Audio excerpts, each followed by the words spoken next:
61 चर्चे नादिगछेया सेयम सदिस्मतनो।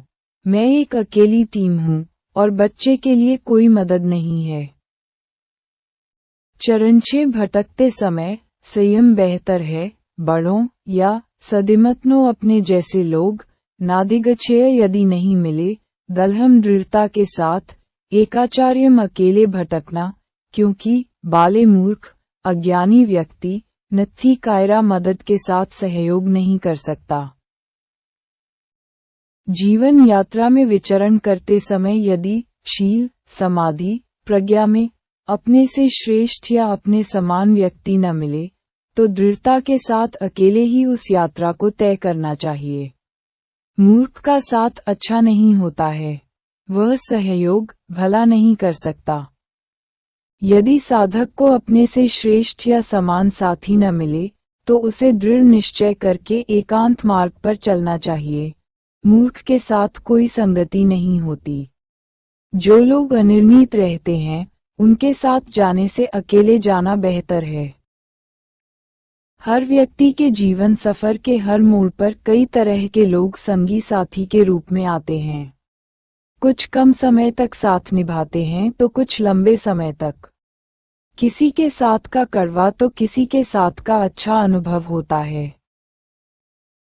तथागत कहते हैं सत्संग करना, सज्जनों ज्ञानवान प्रज्ञावान लोगों का साथ करना।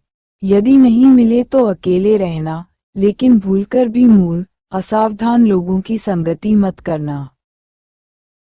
यदि धम्म पथ पर चलते हुए शील समाधि प्रज्ञा में संपन्न अपने से अच्छे अपने से आगे बढ़े हुए गुणवान लोगों की संगत मिले तो बहुत अच्छी बात है। साथ पकड़ना है तो अपने से श्रेष्ठ का साथ पकड़ना जो अपने से ऊंचे धमपद पर पहुंचा हो। यदि ऐसा व्यक्ति न मिले तो कम से कम अपने समान का साथ भी अच्छा है।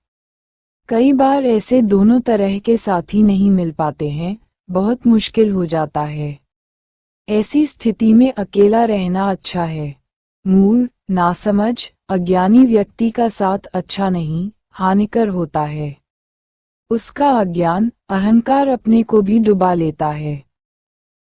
अच्छे साथी नहीं मिले तो अकेले ही जीवन यात्रा में आगे बढ़ना।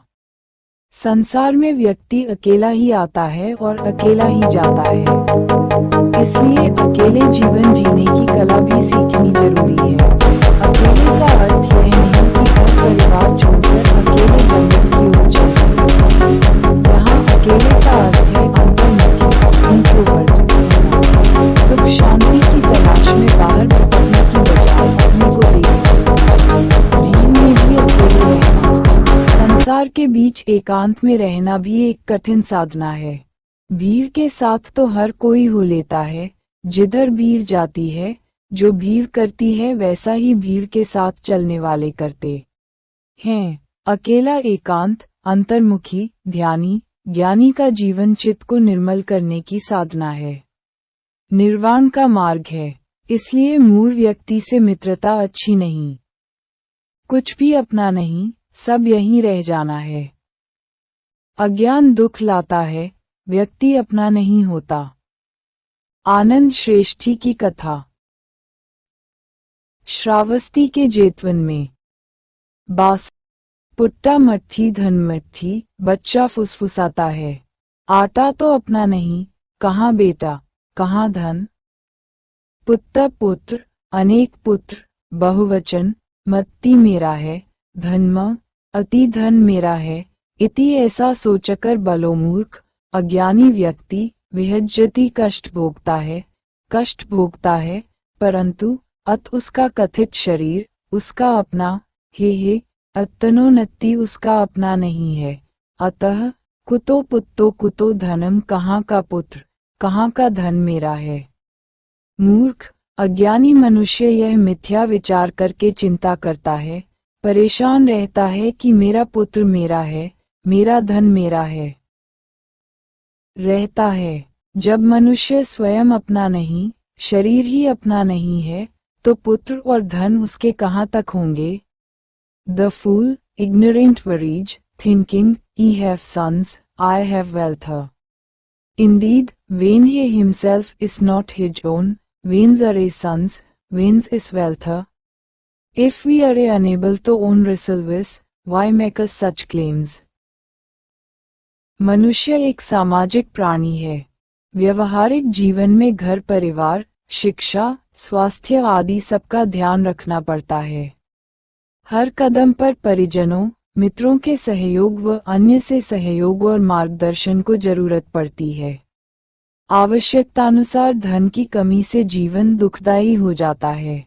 इसलिए ये सब जरूरत के अनुरूप जरूरी हैं। जीवन को संतुलित करना जरूरी है। सभी से प्रेम, सद्व्यवहार भी जरूरी है, लेकिन तथागत जिसके लिए बार बार सजग करते हैं कि संसार से अति मोह नहीं हो, चिपकाव नहीं हो, व्यक्ति या वस्तु की ओर तृष्णा नहीं हो। ऐसी स्थिति नहीं हो कि कोई कहे कि अमुक वस्तु या व्यक्ति के बिना वो जी नहीं सकता। मनुष्य को दाई माँ की तरह रहना चाहिए, जो दूसरे के बच्चे का एक माँ की तरह पालन पोषण करती है। वह बच्चे से लाड़ प्यार करती है लेकिन मोह नहीं करती है।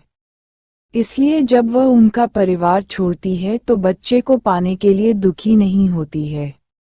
प्रज्ञावान व्यक्ति भी इसी तरह जागृत रहता है। वह उन चीजों और व्यक्तियों के प्रति अपने होने की दावेदारी नहीं जताता है जो वास्तव में उसकी है ही नहीं। मूढ़ व्यक्ति कहता है, संतान मेरी है, धन दौलत मेरी है, महंगी गाड़ी बंगले मेरे हैं, रूप रंग पद प्रतिष्ठा सत्ता शासन सब मेरे हैं।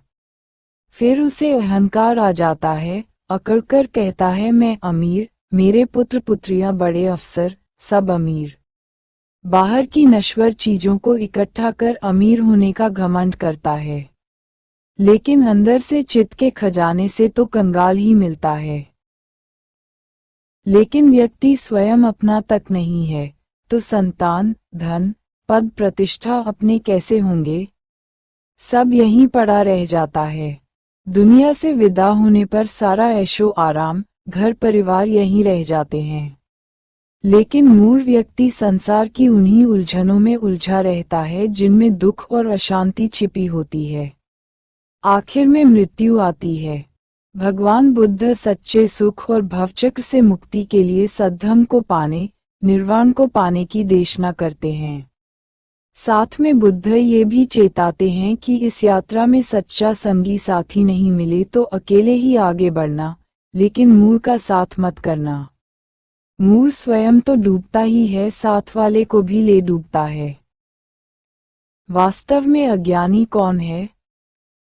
वास्तविकता को जानो, बुद्धिमान बनो। बुद्धिमान वह है जो अपनी मूर्खता को स्वीकार करता है। ग्रंथिभेदक चौरों की कथा। श्रावस्ती के जेतवन में